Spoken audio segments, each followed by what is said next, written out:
Hello po, Erman Buelbapoli.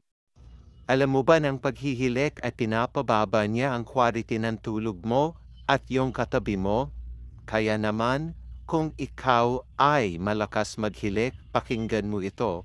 At by the way, ayon sa pag-aaral, ang pangmatagalang paghihilik ay linked sa hypertension. Kaya naman, ano ang pinakamaganda mong gawin para ma-prevent ang paghihilik? O sabi ng mga eksperto, kailangan daw tumagilid kapag matulog. Saan ka tatagilid? Case-to-case basis yan. Kaya makinig ka ng maigi. Kung ikaw ay buntis o may acid reflux, tumagilid ka sa kaliwa.